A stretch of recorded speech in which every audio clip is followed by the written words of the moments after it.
Okay, here are a couple examples of using these Reiman Sum approximations. And now we're just going to get a table of values. So this is where these become very important because we have this f of x here and we don't know what it is. So we can't integrate it directly, but we do know some values. So at least we can approximate what it would be. So the problem tells you we're going to go integrate from 1 to 5 and use 4 subintervals. So when you get very used to this, you can probably just look at the table and start calculating right away. But here's a nice slow setup for you. Draw your x-axis from 1 to 5 and all these numbers in between. So we're going 1 to 2 to 3 to 4 to 5. We're using 4 subintervals, so you can see them right here. Here's 1, 2, 3, 4. Now we're going to plot the values. Value at 1 is 0. The value at 2 is 3. And so on. At 3 is 6. And they don't have to be to scale. You're just going to use these values to figure out the heights of all the rectangles. So now I'm going to draw my rectangles. There's 4 of them. And the height is based off the right of each interval. So go to the first subinterval. The height is based off the right part of it. So here's my first rectangle. This rectangle is, the width is 1. That's the bottom. The height is 3. So that's just 3 as an area. And then just keep going from there. The next rectangle is this subinterval. Its right endpoint is 3. So the height is 6. So the area of this rectangle is base 1 times height, which is 6. And so on. Third rectangle, that's the base. The right endpoint is 4 of that rectangle. So here's my rectangle. Base is still 1. Height is 3. So that's 6. And last rectangle we can see is 7. Width is still 1. So the approximation of this integral based off these right endpoint calculations is 1 times 3 plus 1 times 6 plus 1 times 3 plus 1 times 7, 19. That's it. So real quickly, you can also do it like this. First interval from 1 to 2 is 1 times 3, 1 times 6, 1 times 3, 1 times 7. Don't do it that way unless you really have got this. Next example. Now, we're not always going 1, 2, 3, 4, 5. So this will show you that. You just have to, you're kind of a slave to what values the table gives you. So this question asks you to approximate the value of the integral of f of x from 2 to 11, from here to here. And we're using 5 subintervals. So the reason why I like to draw it sometimes is sometimes you really don't understand what the intervals are. But if you do, you don't have to do what I'm doing right here. So x is 2 to 3 to 5 to 8 to 10 to 11. Nothing has to be to scale because we're just calculating areas.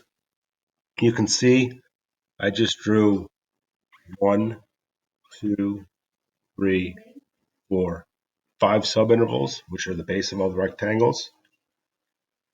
We're using the left height of each rectangle. The height is the value of the function.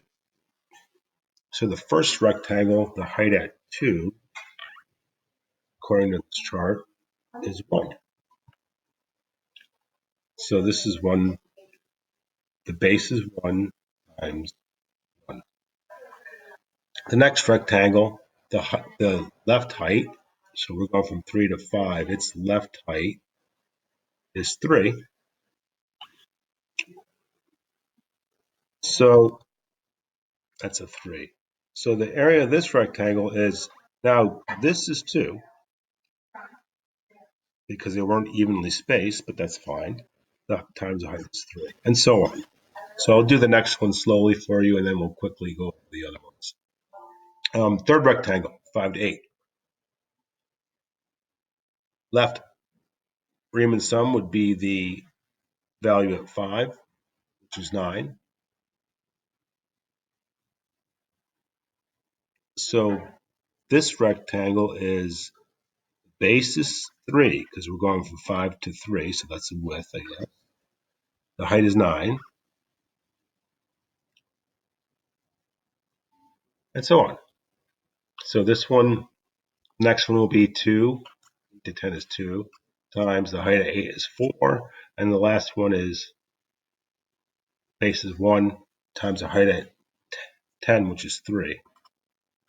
So if you add up all those areas, we have 1 plus 6 plus 27 plus 8 plus 3. So we have 9 plus 27 is 36, plus 11 is 47. Or you can just go 1 times 1, 2 times 3, 3 times 9, 2 times 4, and finally 1 times 3. If you really understand that, well, that's all there is to it.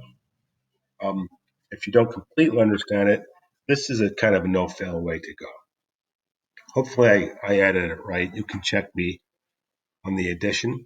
I want to do one more because it's midpoints. Then I'll let you work on it.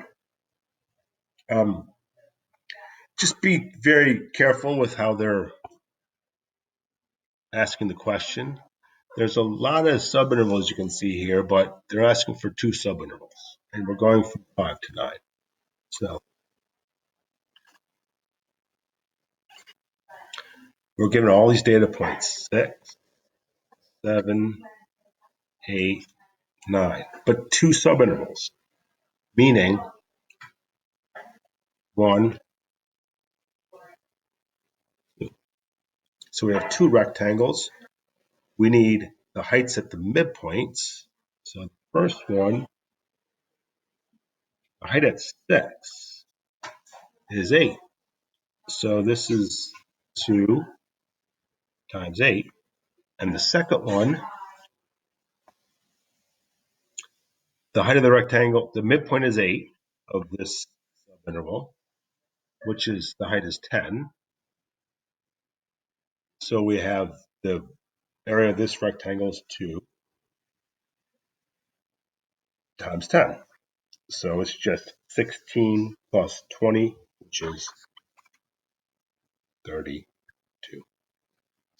That's it. Practice these.